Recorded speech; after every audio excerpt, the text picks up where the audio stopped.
வணக்கம். இன்னைக்கு ஒரு குட்டி ஸ்டோரியோடய தளபதி மாதிரி ஸ்டார்ட் பண்ணிடலாம். முன்னாடிலாம் க்ரீன் டீ நல்லதுங்குவாங்க, இப்போ அது ஏதோ கெடுதல் மாதிரி சில டிபேட்லாம் பண்ணுறாங்க.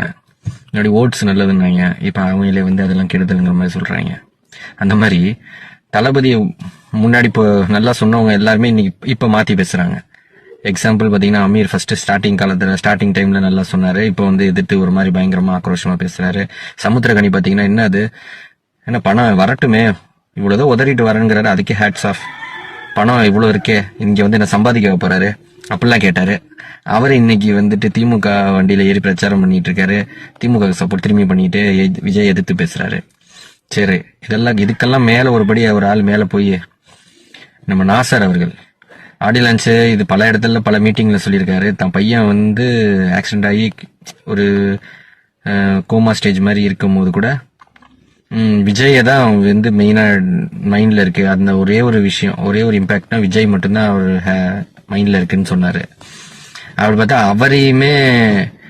அவரே இந்த மாதிரி பிரபலம் மட்டும் இருந்துட்டா போதும், அரசியல் தொடங்கிடுறாங்கன்னு அவர் இன்னொரு மேடையில் அவர் பேசுறாரு.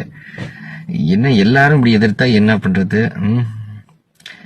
எதிர்க்க நல்லா கரெக்டா பேசுறவங்க எல்லாத்தையும் எதிர்க்க வைக்கிறாங்க. திமுகவோட மிகப்பெரிய வேலைகள் இதுதான். இதெல்லாம் நம்ம பார்த்துக்கிட்டு தான் இருக்கோம். அதே மாதிரி நமக்கான போர் தினம் அறிவிச்சாச்சு, ஏப்ரல் 23. அது ஒரு போர் தான்.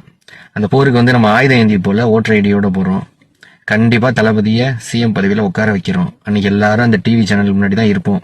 விஜய் அவர்கள் முன்னிலை, அதை பார்க்க போறோம், அதை ரசிக்க போறோம். எல்லாம் வீட்டுல ரெடியா சாப்பாடு எல்லாம் செஞ்சு வச்சுட்டு நல்லா என்ஜாய் பண்ணிட்டு திக் மூமெண்ட் இருக்காது, நல்லா ஸ்டார்டிங்லேயே தெரிஞ்சிடும் விஜய் முன்னிலைன்னு. அதனால யாரும் கவலைப்படாதீங்க.